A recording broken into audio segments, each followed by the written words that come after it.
Somewhere along the unmarked border between Kansas Territory and Missouri, a rancher made a decision that would transform his isolated homestead into the center of one of the most disturbing episodes in American frontier history. What began as a simple act of Christian mercy, offering water to a desperate fugitive, ended with his property surrounded by 300 souls, each carrying secrets that could shatter everything the nation believed about itself. The local authorities buried the incident so completely that no official record exists. Yet whispers of what happened in those 48 hours have persisted for over a century and a half. Tonight you'll hear the full account pieced together from private letters, confiscated journals, and testimony that was never meant to see daylight. Before we continue with the story of the rancher who faced an impossible moral choice at the edge of civilization, I need to ask you something. This channel brings you the darkest corners of American history, stories that have been hidden, forgotten, or deliberately erased. If you value uncovering these buried truths, hit that subscribe button and turn on notifications so you never miss an episode. And I'm curious, where are you listening from right now? Drop your state or city in the comments below. Now, let's return to that fateful morning when everything changed. The spring of 1857 found Thomas Harlan struggling to maintain his 160-acre claim in the borderlands where Kansas Territory met western Missouri. The land itself seemed determined to reject human settlement: rocky soil that broke plows, winters that killed livestock, summers that baked the earth into something harder than brick. Harlan had come west 3 years earlier from Ohio, drawn by promises of cheap land and freedom from the increasingly bitter arguments over slavery that had turned his hometown into a battlefield of rhetoric and occasional violence. He was a slight man, barely 5.5 feet tall, with a kind-of wiry frame that suggested endurance rather than strength. At 32, his face already carried deep lines around his eyes from squinting against the relentless prairie sun. He'd chosen this particular plot precisely because of its isolation nearly 18 miles from the nearest settlement, a ramshackle collection of buildings that optimistically called itself Zephyr Crossing. His closest neighbor was the Gaines family, 7 miles to the northeast, and even they only visited twice a year. Harlan wasn't running from the law or fleeing debt. He was running from complexity itself. The slavery question had torn his family apart. His father a fervent abolitionist, his uncle a Democrat who believed in state sovereignty above all else. Their arguments had grown so venomous that his mother had stopped hosting Sunday dinners. Harlan wanted no part of any of it. He'd chosen neutrality, chosen silence, chosen the kind of isolation where a man could work his land without having to take a position on anything beyond when to plant and when to harvest. His homestead consisted of a single-room cabin built partially into a hillside for insulation, a lean-to that served as a barn, a root cellar, and a well he dug himself over the course of two back-breaking months. He kept 4 chickens, 2 pigs, and a mule named Constance, who seemed to share his preference for solitude. The isolation suited him. Days would pass without him speaking aloud except to the animals. The morning of May 13th started like any other. Harlan rose before dawn, fed the livestock, checked his meager vegetable garden, where shoots of corn and beans were just beginning to emerge from the soil. The spring had been wetter than usual, which meant the creek that ran along the southern edge of his property was running high and fast, its banks swollen with muddy water. He'd spent the previous day reinforcing the crude bridge he'd built, worried that the whole structure might wash away. Around mid-morning, as he was repairing a section of fence that the pigs had damaged, he noticed something unusual on the western horizon. A figure moving slowly across the open prairie. This itself wasn't entirely remarkable. Occasionally, travelers passed through, usually heading west toward the newer settlements, sometimes east toward Missouri proper. What made him pause was the figure's size and the peculiar stumbling quality of their movement. As the shape drew closer over the next hour, Harlan realized with a mixture of fascination and discomfort that he was watching a woman of extraordinary proportions, not fat, but tall, remarkably, almost impossibly tall. Even from a distance of several hundred yards, he could see that she stood head and shoulders above what any normal person should. She moved like someone at the absolute limit of their endurance, each step requiring visible effort. She was heading directly toward his homestead. Harlan stood frozen at his fence line, hammer in hand, watching her approach.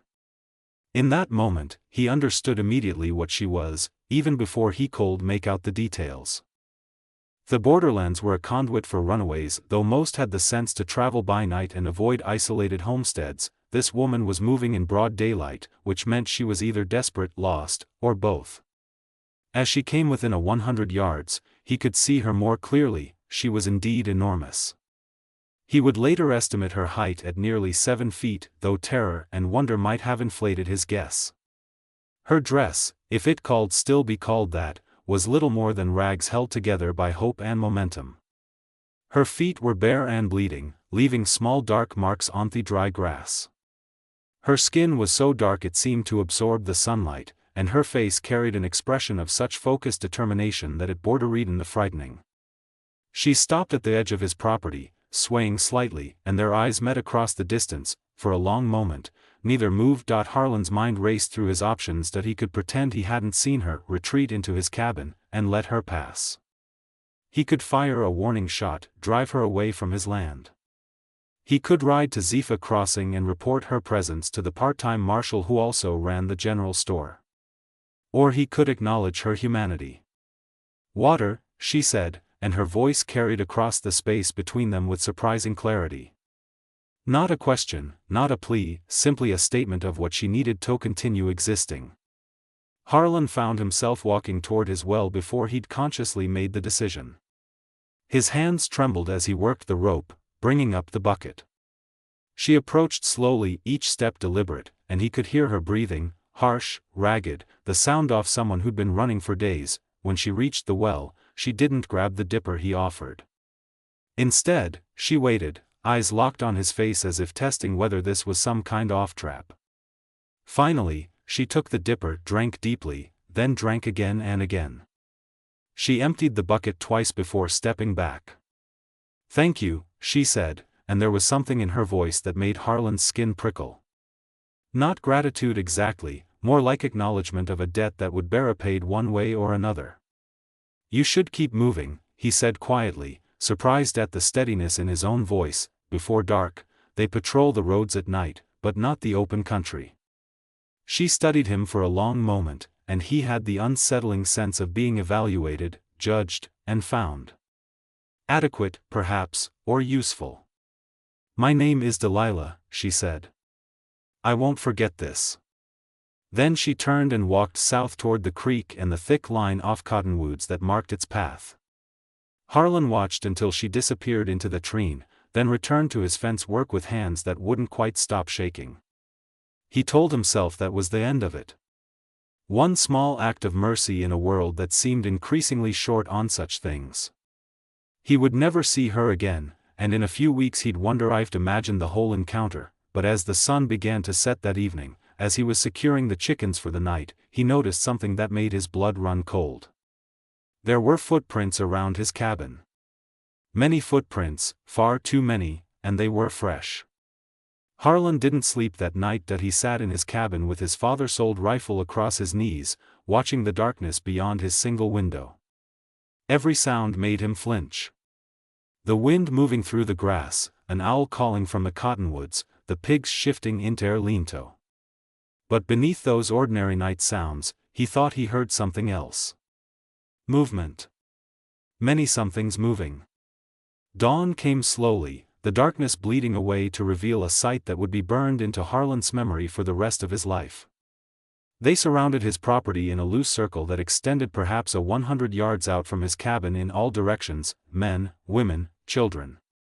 He counted frantically, losing track, starting over. 200, 250,000, 300, maybe more. All of them dark-skinned, all of them dressed in the remnants of slave clothing or crude substitutes fashioned from whatever they'd managed to steal or salvage during their flight north. But it was their silence that frightened him most. 300 people should make noise, talking, crying, arguing. These souls stood in complete silence, watching his cabin with expressions that ranged from desperate hope to something harder, more dangerous. They didn't advance. They didn't retreat. They simply waited. In the center of the group, towering over everyone else, stood Delilah. In the morning light, she looked even more imposing than she had the previous day, her height gave her a quality that seemed almost biblical, like something from the Old Testament stories his mother used to read. She raised one arm, pointing directly at Harlan's cabin, and the gesture had the weight of prophecy. Harlan pushed open his cabin door, the hinges screaming in protest. The sound seemed obscenely loud in the pervasive silence. He stepped outside, rifle in hand, but pointed at the ground, and the hundreds of eyes tracking his movement made his skin crawl. "What do you want?" he called out, his voice cracking on the last word. Delilah took 3 steps forward. Even just 3 steps with her stride brought her significantly closer. "You gave me water," she said.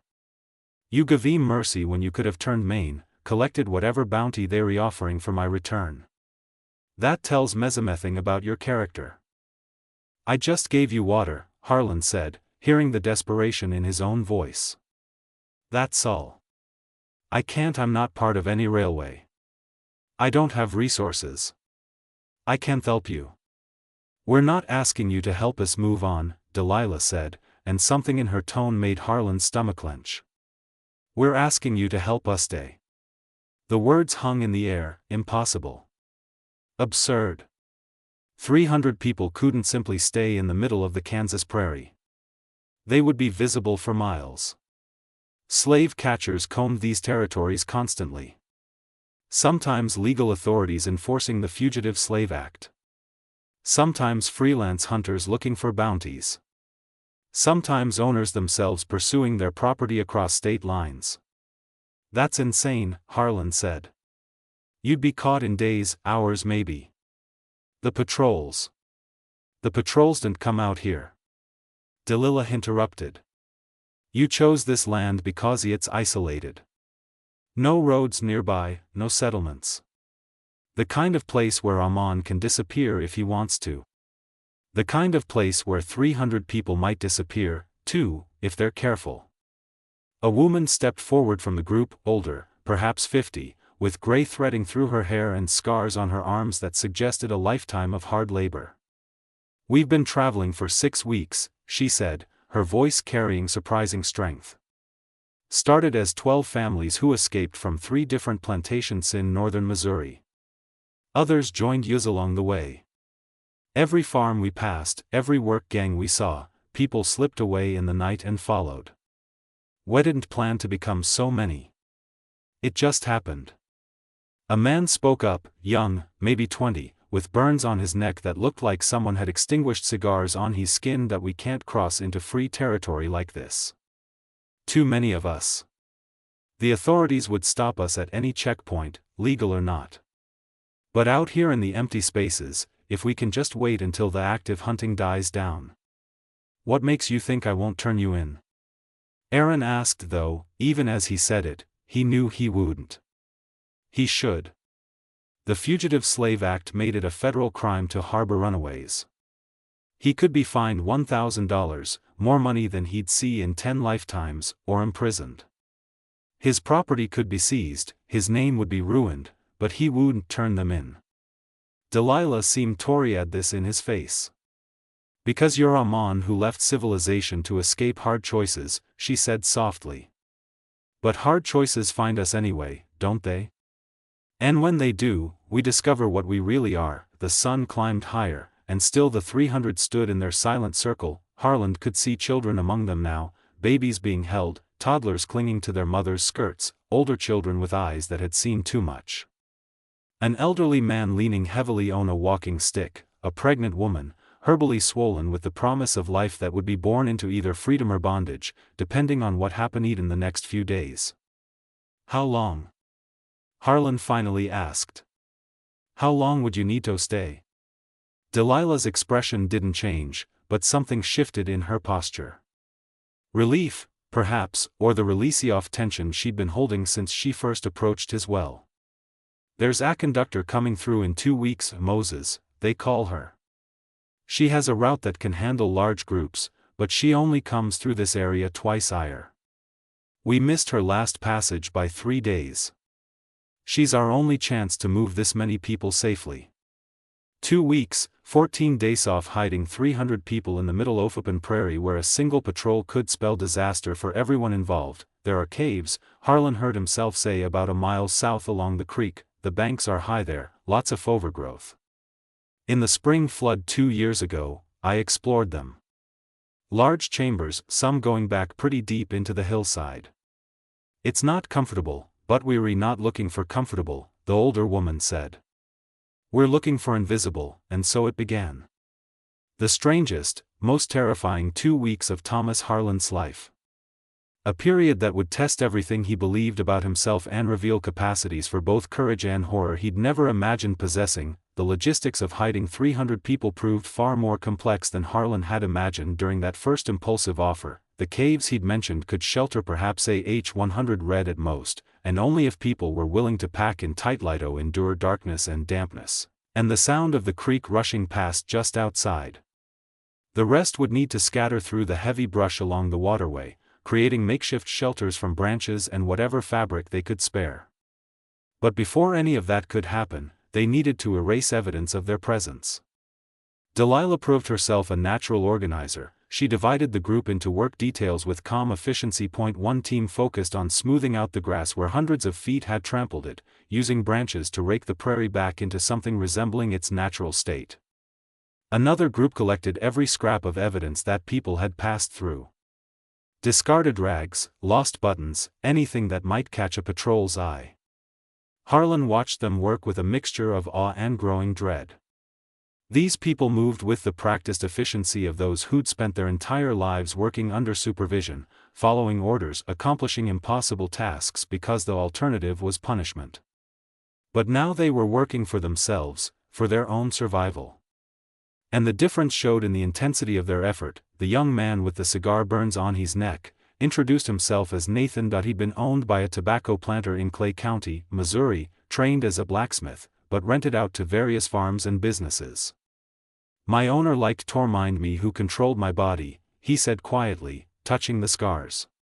Used me as an ashtray when he was drinking, told me I should be grateful. He could have sold me south to the cotton plantations where they worked men to death in 5 years.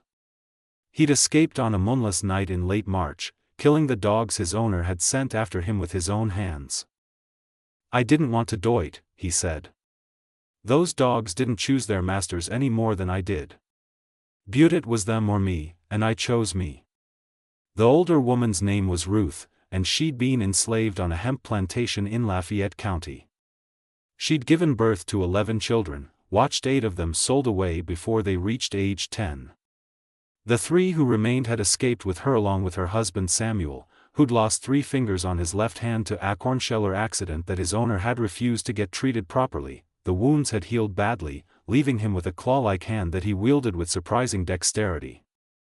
Every person had a story. Every story contained cruelty that made Harlan's stomach turn. A woman named Charity had been bred like livestock, forced to bear children for 5 different men, her owner selected to improve the stock. A man called simply Big James had scars across his entire back from whipping so severe they'd exposed bone. A teenage girl named Sarah had burn marks in the shape of her owner's initials branded into her shoulder. But it was Delilah's story that truly shook Harlan to his core. She'd been born on a plantation in Kentucky, daughter of a woman who'd been tall herself, nearly 6 feet, and a father who'd been selected specifically for his size and strength. They bred us like horses, she said flatly, sitting by Harlan's fire the second night. Looking for the biggest, strongest workers. My mother gave birth to 4 children. E was the only one who survived past age 5. The others just grew too fast, their hearts couldn't keep up with their bodies. By age 14, Delilah had reached 6 feet tall. By 16, she'd topped 6.5 foot. Her owner had been delighted at first, seeing her as proof that his breeding program worked. He'd hired her out to their plantations for stud service, forcing her to bear children with men selected for their size and strength. He had 7 pregnancies, she said, staring into the fire. 6 children born. Only 2 survived past infancy. My body was too big to properly nourish them while I was still forced to work full days in the fields. My last baby, a boy, died in my arms 3 days after birth, just stopped breathing. And I felt something break inside me that day. Something that told me I would rather die than continue living as property. She'd been planning her escape for 2 years, carefully cultivating a reputation for being slow-witted and obedient while secretly hoarding food, studying the patrol patterns, and learning which other enslaved people might be willing to run if given the chance. When she'd finally fled, 12 people had come with her. By the time she reached Harlan's property, that 12 had grown to 300. A rolling wave of humanity collecting desperate souls as it moved. I didn't set out to lead anyone, she said. But when you're 7 tall and you're the one who's walking in front, people assume you know where you're going. So, I started acting like I did. The days developed a terrifying routine. Before dawn, Harlan would scout the surrounding area, climbing to a high point where he could see for miles in every direction. If the horizon was clear, he'd signal the hidden refugees, a white cloth hung from a specific fence post, that it was safe to emerge for a few hours to stretch cramped limbs, to care for sanitary needs in a more dignified fashion than the caves allowed, to let the children run and release some of their pent-up energy. But everyone remained constantly alert for danger. Nathan had organized watch teams that rotated every 2 hours. Young men with good eyesight who positioned themselves at strategic points with instructions to give warning at the first sign of riders. The signal was simple but effective. A morning dove call, specific and distinctive. Food became the pressing concern. Harlan stores couldn't possibly feed 300 people for 2 weeks. He slaughtered both pigs and the chickens too, though he mourned the loss of his egg supply. Several of the men went out at night to hunt, taking terrible risks, but returning with rabbits, wild turkeys, even a small deer. The women organized careful rationing, making sure the children and elderly ate first, then nursing mothers, then everyone else. Water was less of a problem thanks to the creek. Though Harlan worried constantly about the risk of disease from so many people drawing from the same source. Ruth, who had extensive knowledge of medicinal plants, organized teams to collect herbs and roots she could use to treat the inevitable illnesses that began to appear. A child developed a terrible cough that wouldn't break. An elderly man's leg wound from the journey turned septic, and Ruth worked for 3 days to save the limb. Finally succeeding through some combination of pusses and prayer. Harlan found himself drawn into their community despite his instinct for isolation. He'd spent 3 years avoiding human connection, and now he was surrounded by hundreds of people whose lives depended on his continued silence and support. It should have been suffocating. Instead, he found himself sitting around their carefully concealed fires at night, listening to their stories, sharing his own more limited experiences. The children were simultaneously the greatest joy and the deepest source of anxiety. Despite their circumstances, they found ways to play, creating games from nothing, laughing in ways that terrified the adults who constantly had to shush them. One little girl, maybe 4 years old, attached herself to Harlan, following him around during the safe hours, asking endless questions about his mule, his cabin, the prairie itself. Her name was Lily, and she'd been born into slavery in Missouri, just like her parents. She had no concept of freedom, didn't understand what they were running toward, only that everyone seemed frightened and hopeful in equal measure. When Harlan asked her what she wanted to be when she grew up, she looked at him with confusion, as if the question made no sense. "I'll be what my master tells me to be," she said simply, and Harlan had to turn away before she could see tears in his eyes. 1 week passed, then 10 days. The constant tension began to wear on everyone. Tempers grew short, arguments broke out over trivial matters. The distribution of food, the rotation of cave space, whether children should be allowed to play outside the shelters even during safe hours. Delilah mediated most disputes with a combination of common sense and sheer physical presence. When she said a matter was settled, people generally accepted it. But on the 11th night, something happened that nearly destroyed everything they'd built. The patrol came from the east, following the creek bed in a direction Harlan hadn't anticipated. 4 riders moving slowly through the darkness, clearly searching for something specific. Nathan spotted them first and gave the dove call, and 300 people melted into the landscape with practice speed that spoke to generations of learning how to become invisible. Harlan stood by his cabin, forcing himself to breathe normally. As the riders approached, he recognized one of them, a man named Cobb, who ran a freight business out of Zephyr Crossing and supplemented his income by hunting runaways for the bounties. The others were strangers, hard-faced men with rifles across their saddles and the Lukov people who'd turned cruelty into a profession. Evening, Cobb called out, reining in his horse about 20 yards from Harlan's door. Didn't expect to find anyone living way out here. You knew? 3 years, Harlan said, keeping his voice level. Homestead claim. Haven't gotten around to filing all the proper papers yet, but the land's mine by right of improvement. Cobb nodded slowly, Heisey's scanning Harlan's property with uncomfortable intensity. You seen any colored folks come through here? Large group, maybe? We're tracking a bunch off runaways, probably 50 or so. Got word they were heading west toward the territory. 50, they thought they were hunting 50 people, not 300. Someone's intelligence was badly out of date, which meant the full scale of the escape hadn't been reported yet. Probably because the various owners hadn't yet compared notes, hadn't realized their individual losses were part of a much larger exodus. Haven't seen anyone, Harlan said. Like you said, I'm pretty isolated out here. Don't get many visitors. One of the other riders, a man with a scarred face and cold eyes, kneed his horse forward. Mind if we take a look around, just to be sure? This was the moment Harlan had dreaded since the whole thing began. If they searched thoroughly, they'd find signs, impossible not to.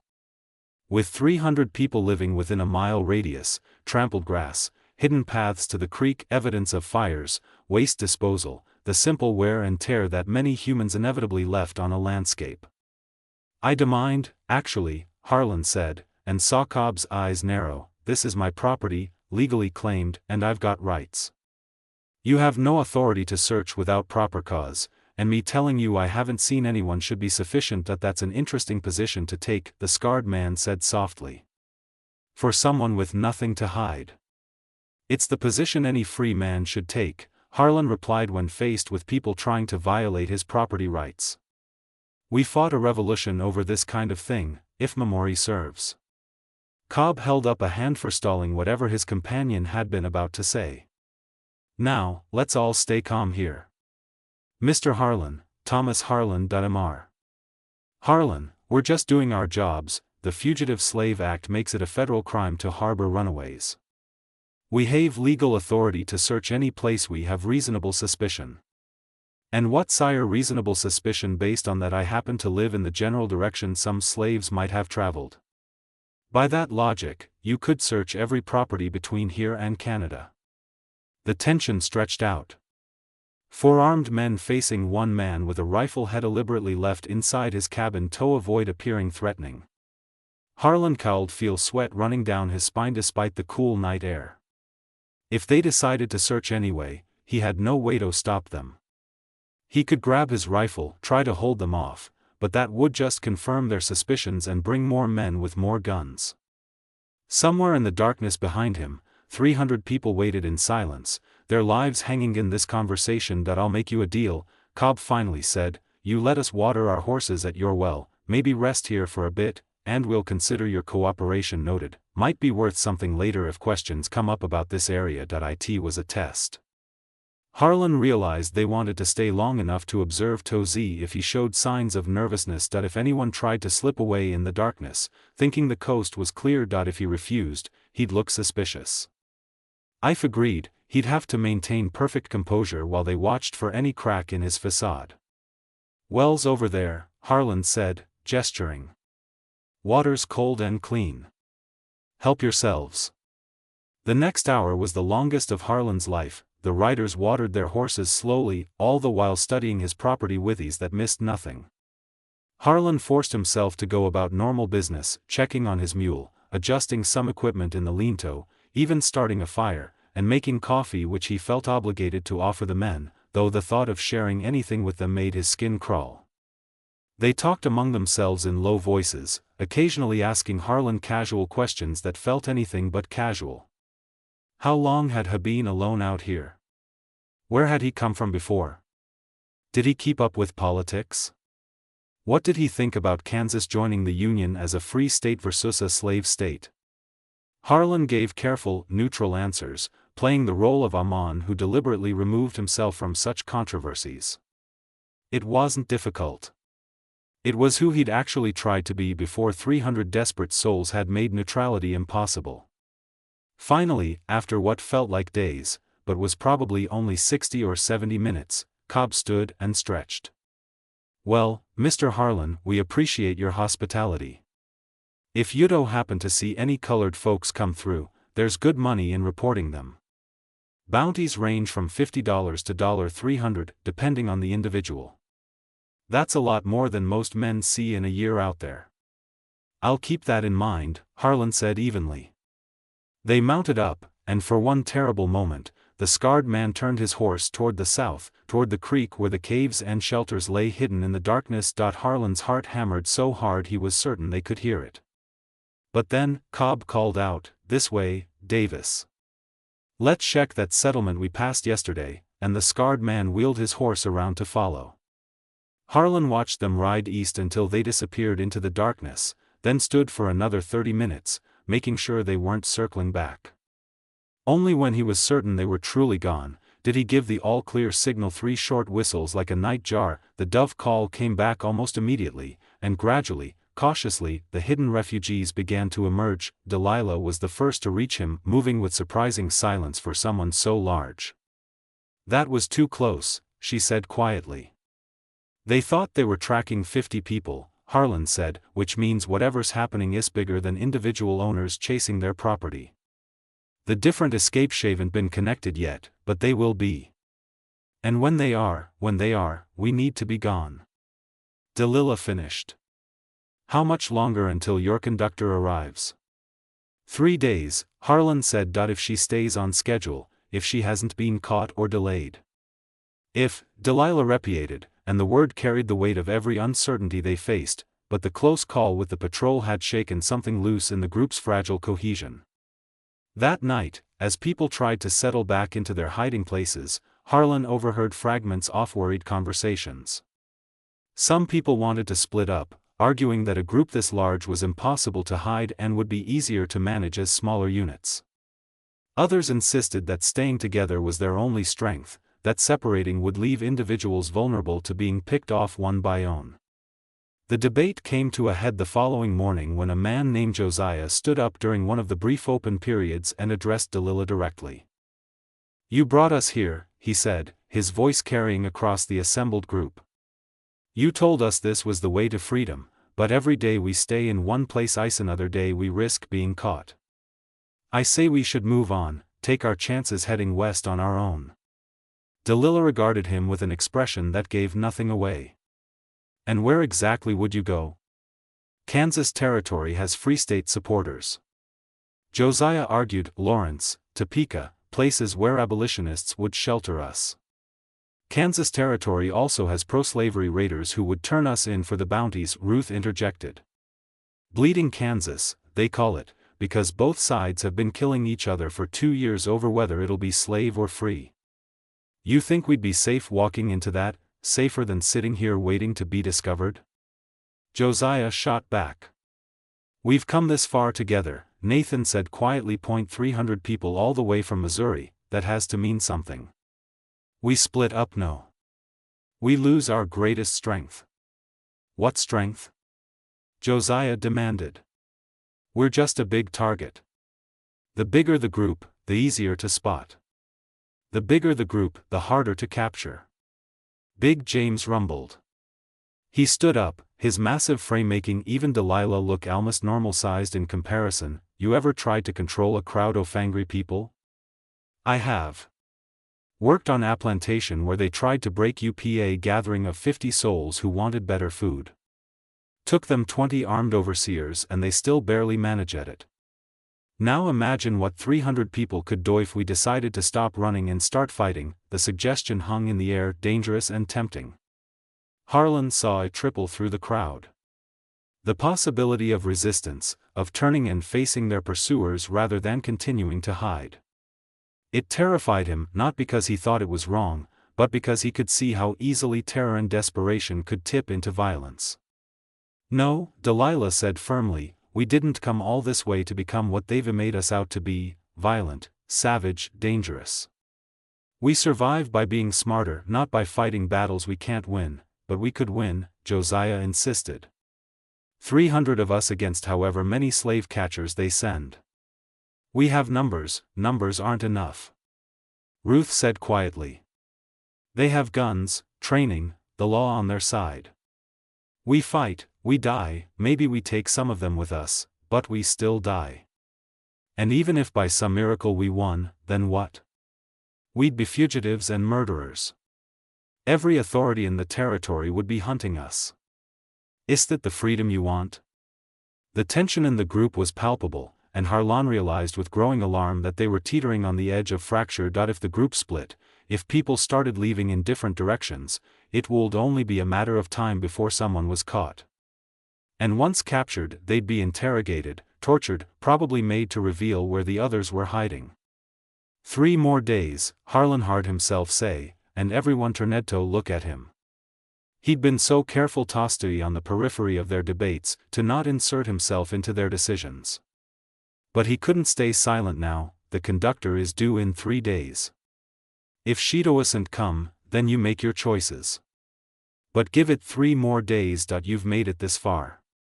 Don't fall apart when you're so close. Delilah gave him a look of something that might have been gratitude or might have been calculation. The man has a point. We've survived 11 days.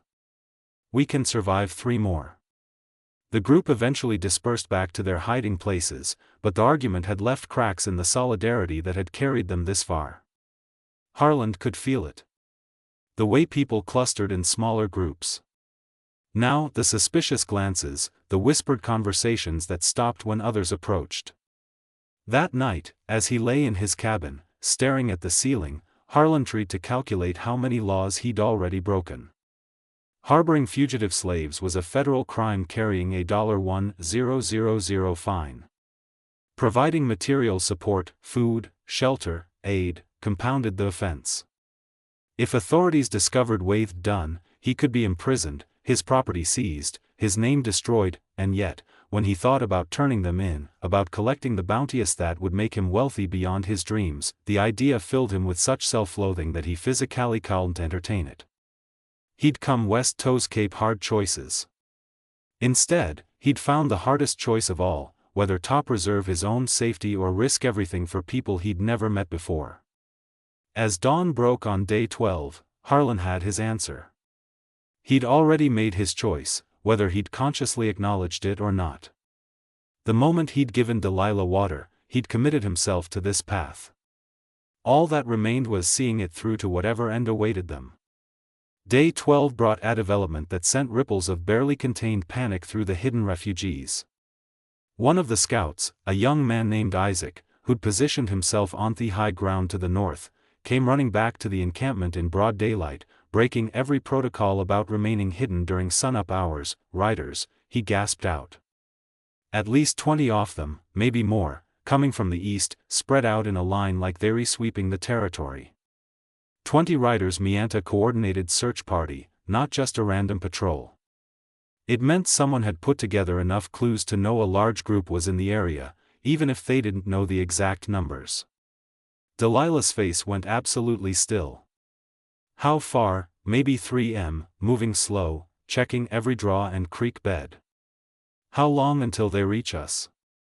2 hours? Maybe 3 if they stay thorough? The word sent the community into controlled chaos. People began gathering their few possessions, preparing to flee deeper into the landscape. But Ruth held up a hand, her voice cutting through the rising panic. "Wait," she said. "Think about this. 3 miles, that's not enough time to pack up and move 300 people without leaving a trail a blind man could follow. We run now in daylight, scattered and panicked that we might as well paint signs pointing to here we've gone. So, what do you suggest?" Josiah demanded. "We just sit here and wait to be caught." I suggest we make them think there's nothing here to find, Ruth replied. She turned to Heron, your property? How normal does it look right now? Harlan thought quickly. I laundered my livestock for food. That's unusual. And my supplies are basically gone. If they search my cabin, then we make sure they don't. Big James said, we give them something else to look at. A reason to keep moving. Nathan's eyes lit up. A decoy. We plant evidence of a group heading west away from here. Fresh trail. Maybe some dropped items enough to make them think the eerie's still behind their quarry. It might work, Delilah said slowly. If we can make it convincing enough. The next hour saw the most desperate peace-offensive Harlan had ever witnessed. A group of 20 volunteers led by Nathan set out to create a false trail heading northwest. They moved deliberately, trampling grass, breaking branches, even abandoning a few items that looked like they'd been dropped in haste. A torn shirt, a crude wooden toy, a tin cup. Meanwhile, everyone else worked to eliminate any trace of their presence. The fires were doused and scattered, waste was buried deeper. The paths to and from the creek were carefully disguised. People retreated into the caves and the deepest brush, packing in so tightly that Harlan could hardly believe 300 souls could fit in such a confined space. Harlan himself worked frantically to restore his cabin and property to something resembling its pre-arrival state.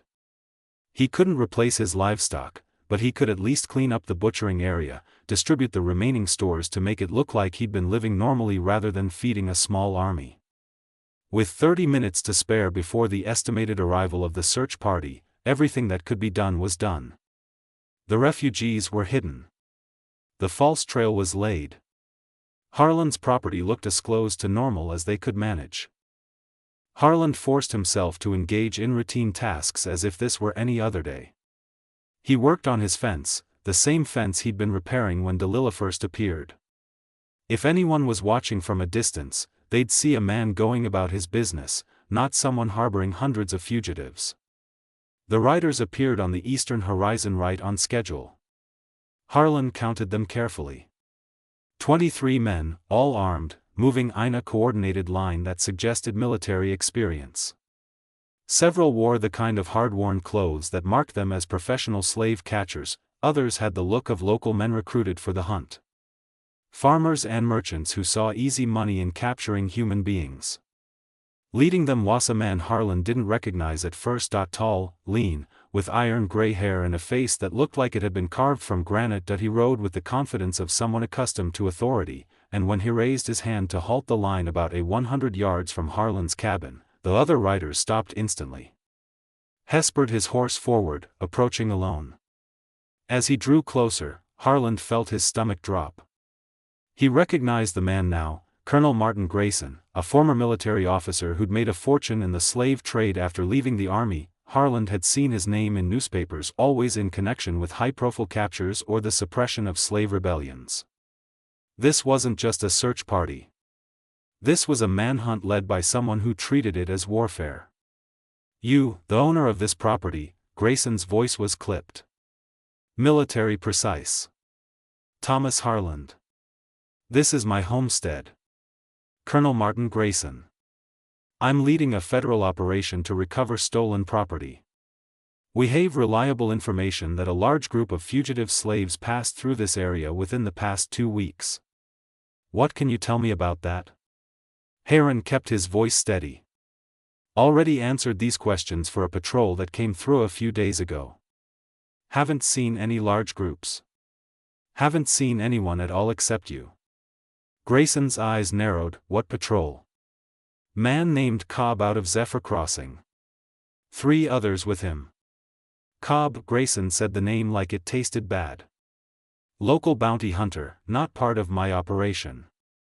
He dismounted, and Heron noticed how he moved economically. Every motion purposeful.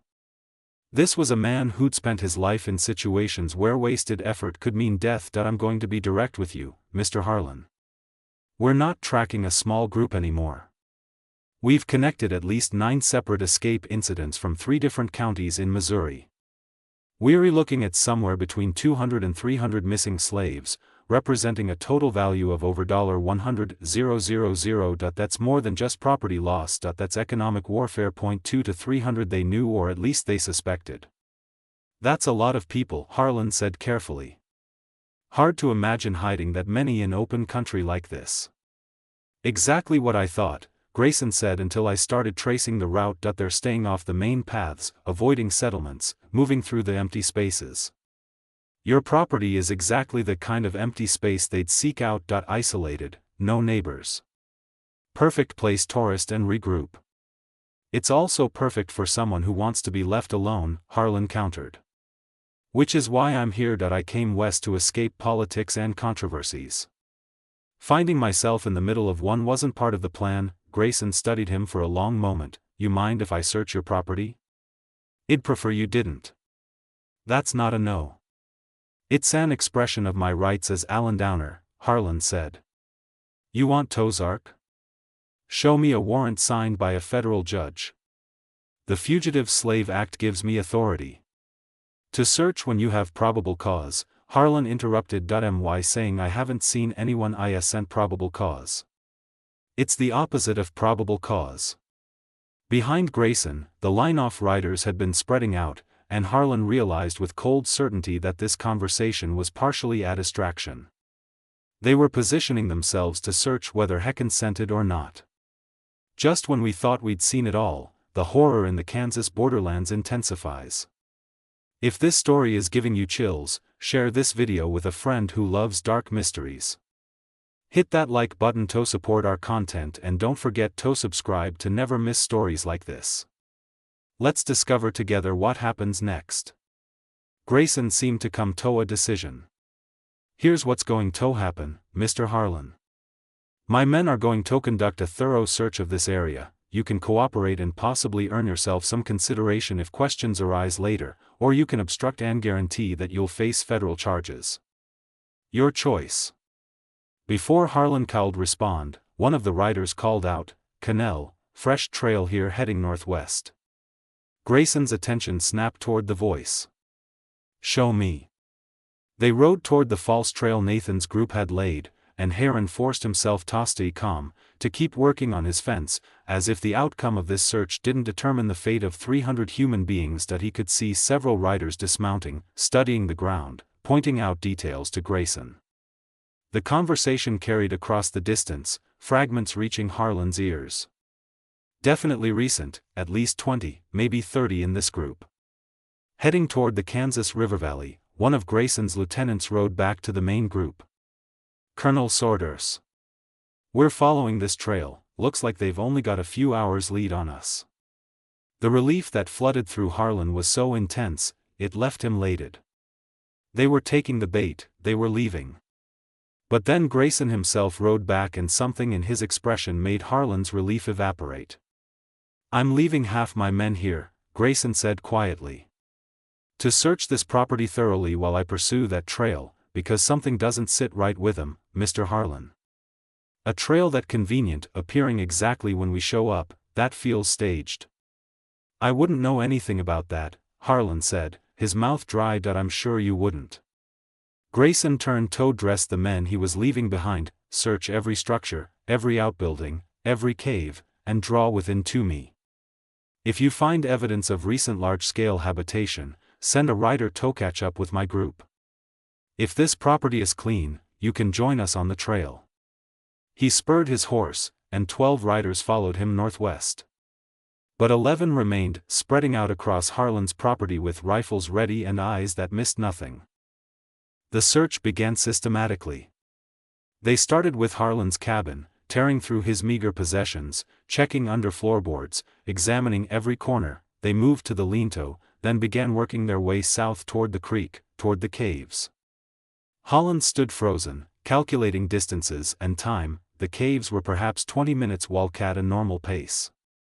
The searchers were being thorough, which would slow them down, but not by much. An hour, maybe, possibly 2 if they were extremely methodical. He had to warn the hidden refugees somehow.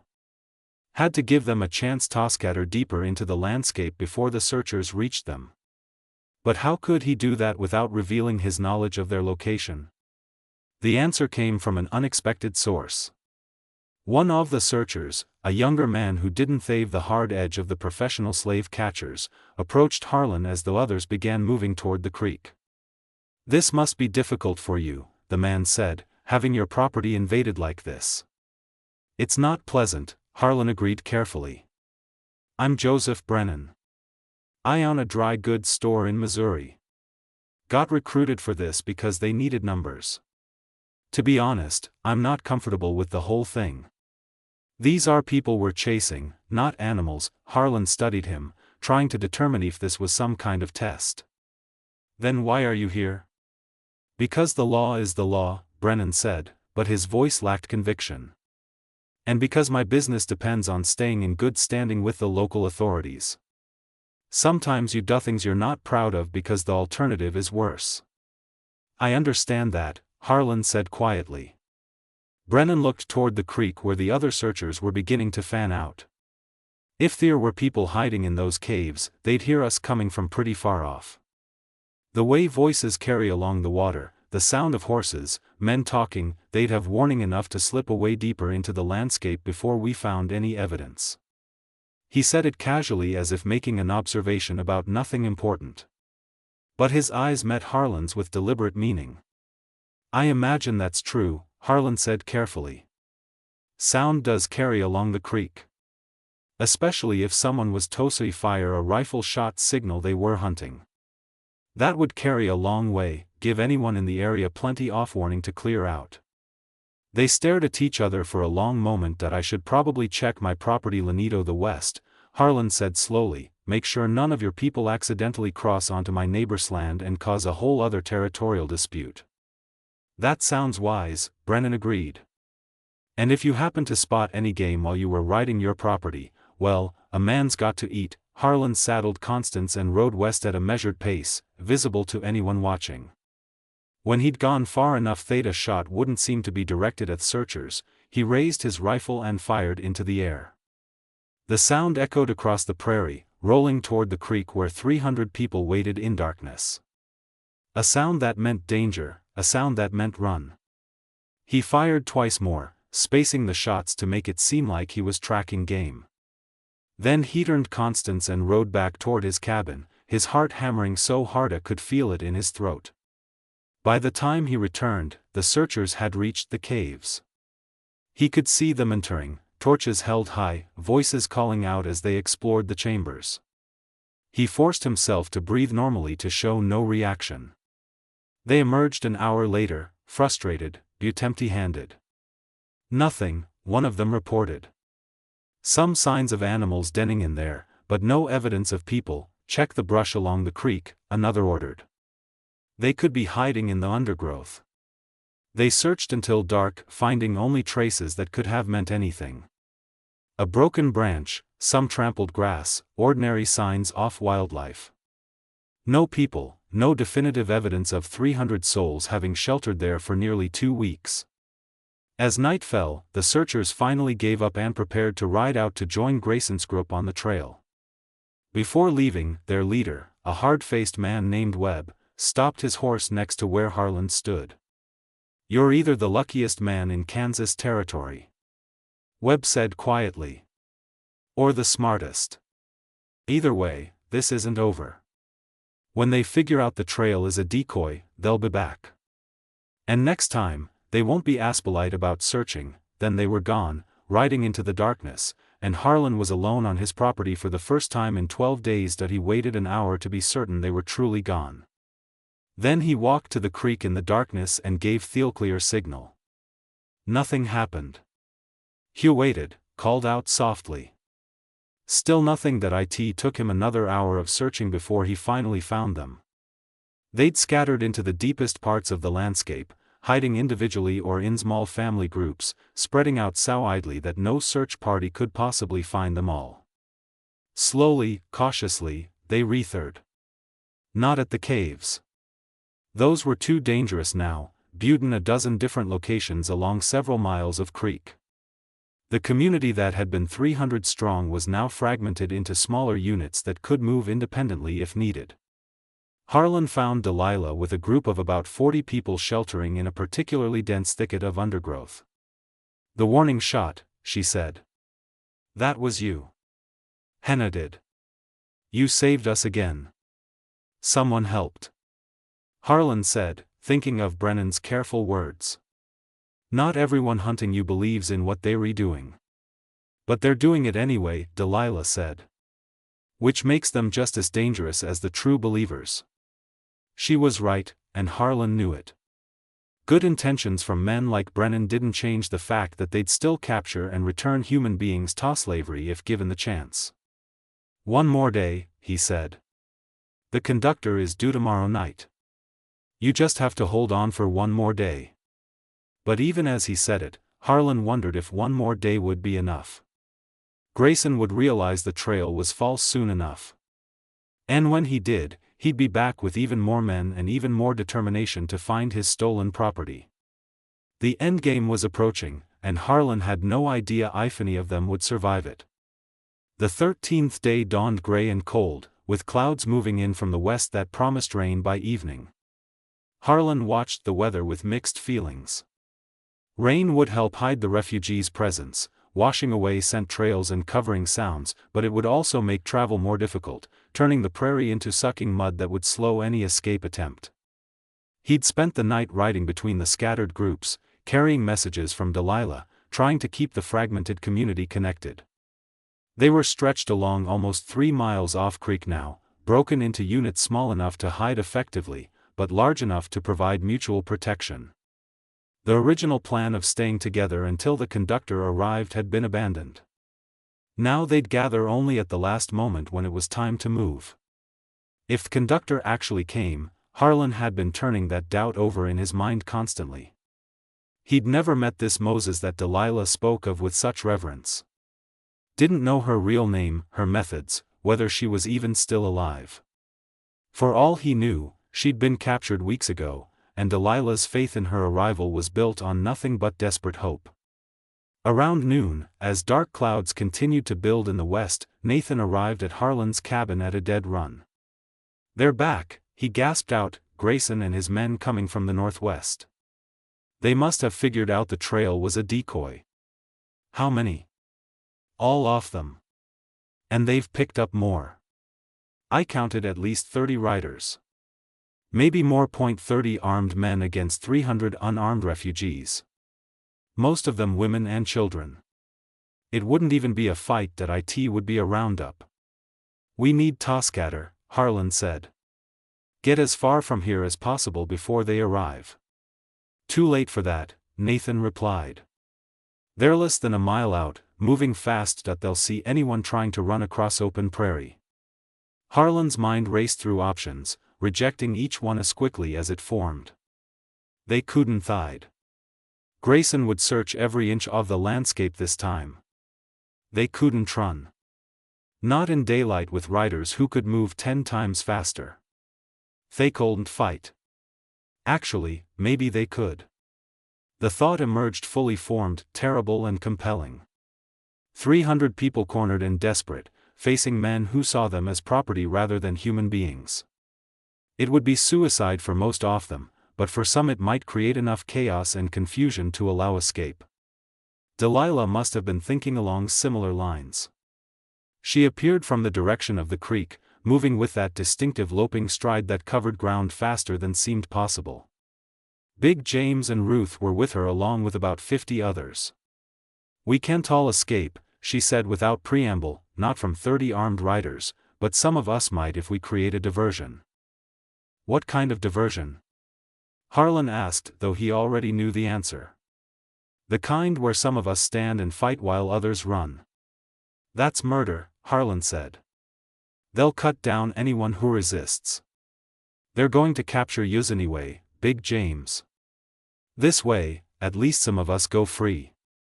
The children, the pregnant women, the elderly who couldn't survive being dragged back in chains, the arithmetic was brutal but undeniable. Sacrifice the strong to save the weak. The old resistance mathematics that enslaved people had been forced to calculate for generations.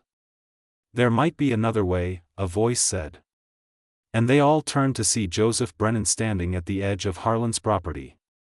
The store owner who'd given Harlan the warning the previous day.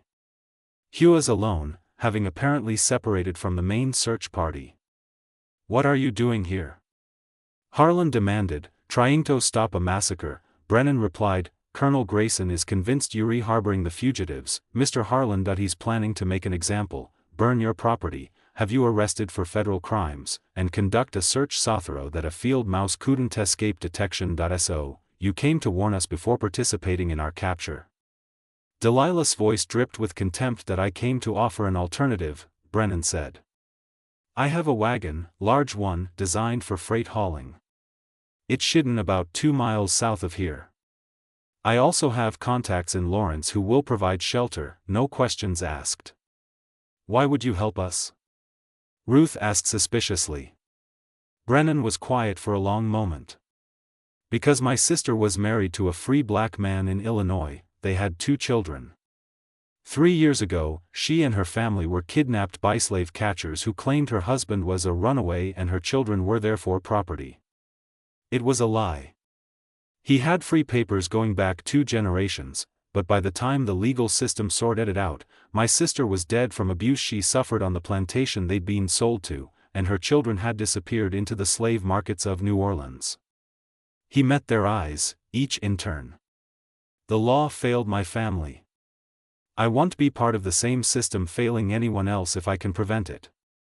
"One wagon can't move 300 people, Nathan pointed out. "No," Brennan agreed. "But it can move 50, maybe 60 if people pack tight. The ones who'd be easiest to identify and recapture, children, women, anyone who stands out. The rest of you would need to scatter and take your chances on foot." It wasn't a perfect solution. It wasn't even a good solution, but it was better than anything else available. Delilah looked at Harlan. "What do you think?" "I think we're out of time to debate options," Harlan said, pointing to the eastern horizon where dust was rising from approaching riders. "Grayson's almost here."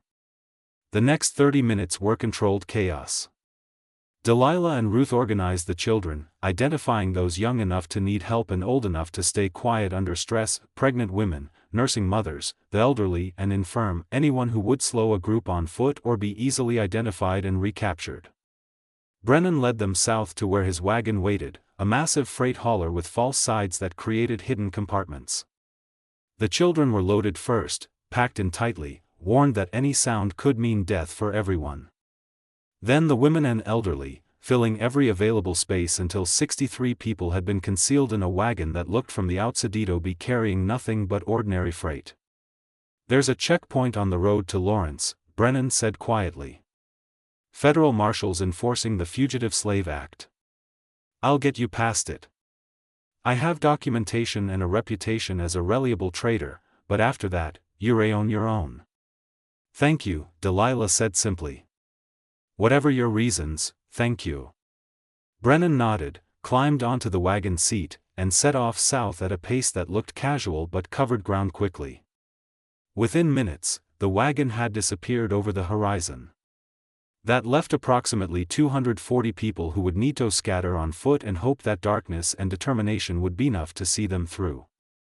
Harlan found himself standing with the group that had chosen to stay and fight if necessary to buy time for the others. About 30 men along with Delilah and a handful of women who'd refused to take shelter in the wagon. They were armed with rocks, with improvised clubs fashioned from tree branches, with farm tools they'd collected during their journey against 30 men with rifles. They would last perhaps minutes, but minutes might be enough.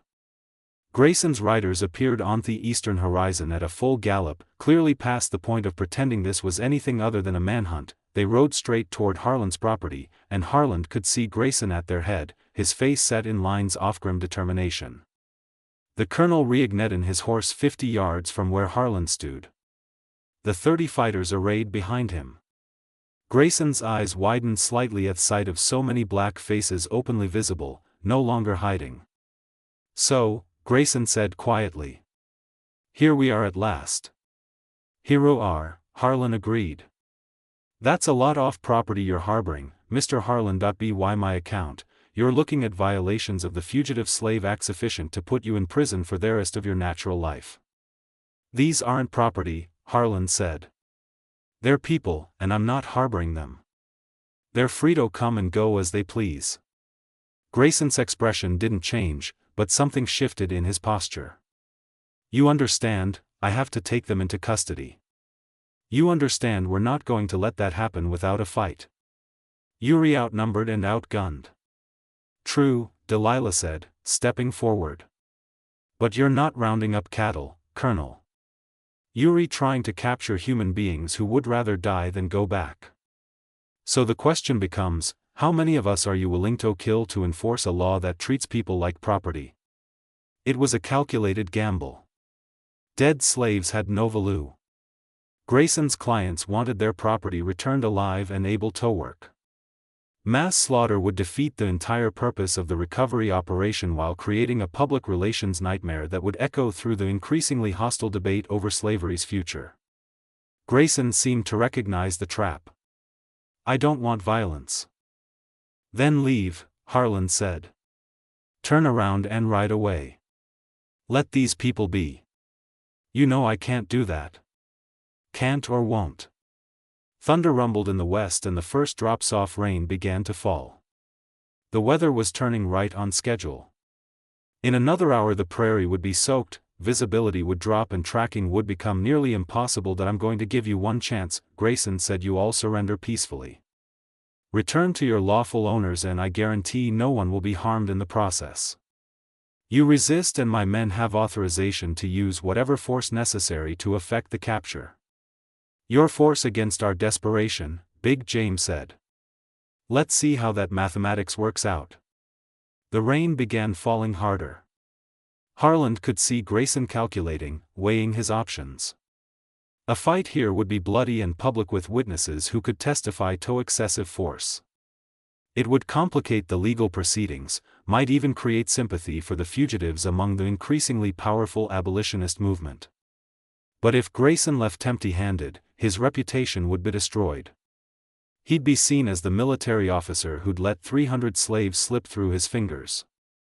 The standoff stretched out, rain falling steadily now, turning the ground to mud. The riders shifted uncomfortably in their saddles, rifles ready but pointed skyward. The fighters stood their ground, armed with desperation and improvised weapons, ready to die if necessary. And then from the south, a voice called out strong, clear, cutting through the sound of falling rain. Y'all having a party out here and didn't invite me? I'm hurt. Everyone turned. A woman stood on the horizon, small and slight, maybe 5 feet tall, dressed in clothes that could have belonged to their gender. She was black, middle-aged, with a face that suggested she'd seen everything the world had to throw at her, and remained singularly unimpressed. Moses, Delilah breathed.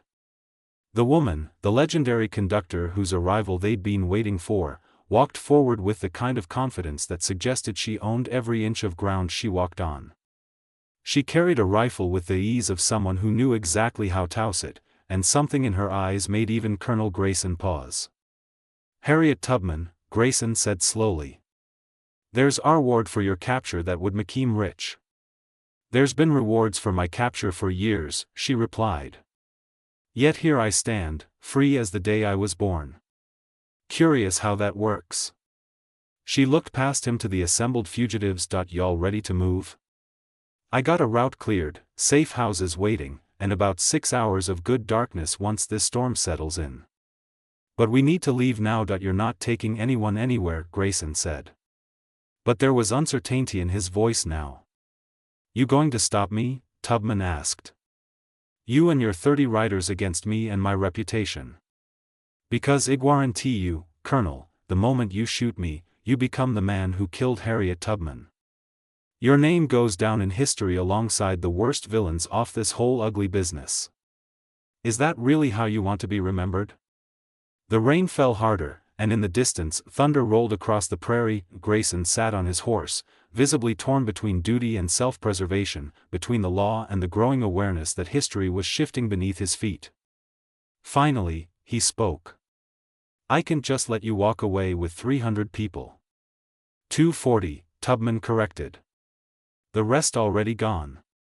Safe by now, I'd wager, and you're not letting me do anything, Colonel. I'm doing it whether you like it or not.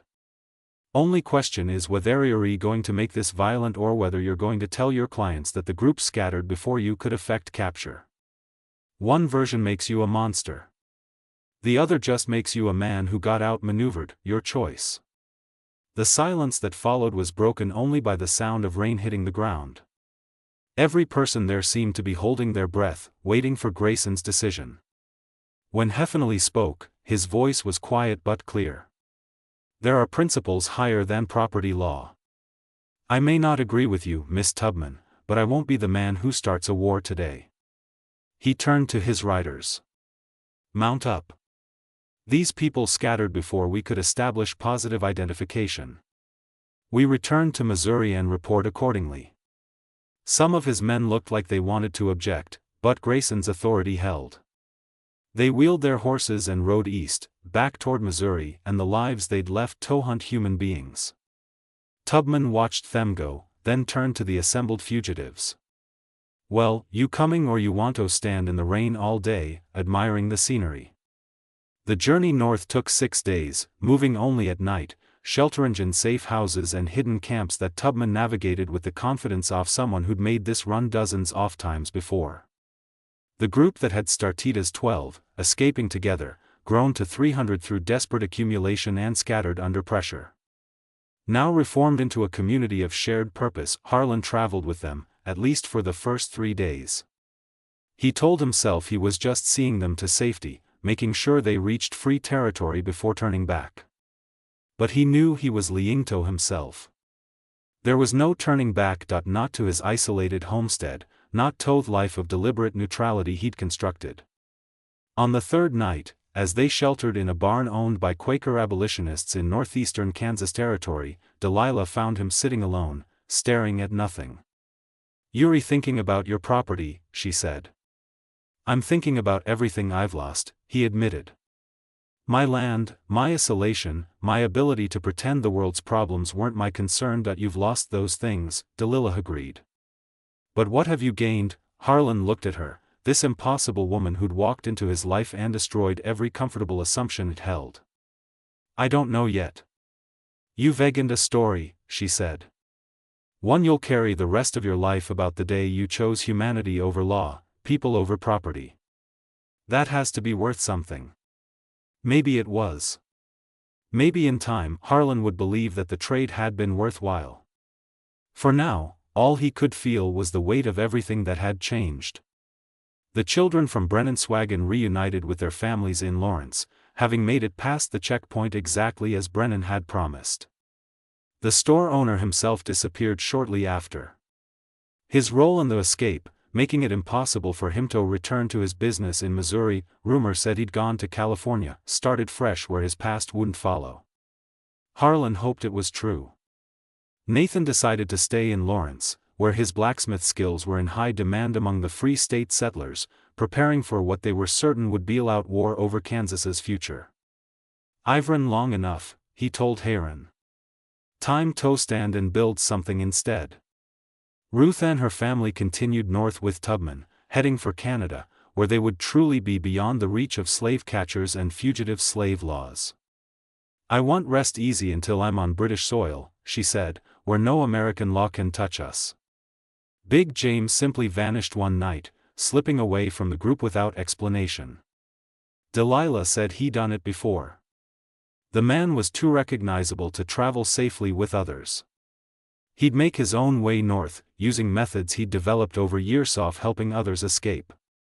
She seemed confident he'd survive. Heron wasn't so sure, but then again, he'd learned not to underestimate any of these people. Delilah herself reached Canada 6 weeks later, crossing the border at Detroit with a group of 17 souls she'd gathered during the final leg of the journey. She sent word back through the underground network, a message that eventually reached Harlan. She was working as a dockhand in Toronto, using her extraordinary height and strength to load ships. She'd found a community of other fugitives who'd made the same journey. She was, the message said, free. Harlan never returned to his homestead. He sent a letter to the land office, formally abandoning his claim, then drifted east into Iowa Territory, where his face and name weren't known. He found work as a farmman, then as ammo operator, slowly rebuilding a life from the wreckage of his carefully constructed isolation. But he was never isolated again. Not truly. The memory of those 14 days stayed with him, appearing in dreams and quiet moments. 300 faces, 300 stories, 300 souls who'd passed through his life and changed it irrevocably. He thought often about the choice he'd made to give water to a desperate woman, to harbor fugitives despite the law, to risk everything for people he'd never met before. The old Harlan would have called it foolish, an unnecessary entanglement in problems that weren't his concern. The new Harlan understood that some problems became your concern the moment you acknowledged another person's humanity. That neutrality was a luxury only available to those whose lives weren't at stake, that sometimes the hardest choice was also the only choice a person could live with afterward. Years later, after the Civil War had come and gone, after slavery had been abolished and the nation struggled to rebuild itself from the ashes of its greatest moral failure, Harlan would occasionally wonder what had become of all those people, whether the children had grown up free, whether the families had stayed together or been scattered by the continuing upheavals of history, whether Delilah was still in Toronto or had ventured back south to build a life in the country that had once treated Eros property. He never found out. The Underground Railroad kept no records, maintained no rosters. The people who'd traveled it disappeared into freedom like water seeping into earth, finding their own paths, building their own lives away from the systems that had sought to enslave them. But sometimes on quiet nights, Harlan would look at the stars and imagine them scattered across the country. These souls he'd briefly sheltered, building homes, raising children, living the lives they'd risked everything to claim. And in those moments, he felt something he couldn't quite name. Not pride exactly, not satisfaction. Perhaps it was simply the recognition that he'd been part of something larger than himself. That for 14 days in the spring of 1857, he'd stood on the right side of history, even though he couldn't have known it at the time. That when the moment came to choose between safety and conscience, he'd chosen conscience. The choice had cost him everything he'd thought hallowed, his isolation, his neutrality, his property and peace. But it had given him something, too. A story that mattered. A moment when his life had meant something beyond his own survival, and in the end, perhaps that was enough. This mystery shows us that the hardest moral choices often come to us unbidden, finding us even when we've tried to escape them. What do you think of this story? Do you believe Harlan made the right choice, or should he have protected his own safety first? Leave your comment below. If you enjoyed this tale and want more stories that explore the darkest and most courageous moments of American history, subscribe, hit the notification bell, and share with someone who appreciates these forgotten chapters.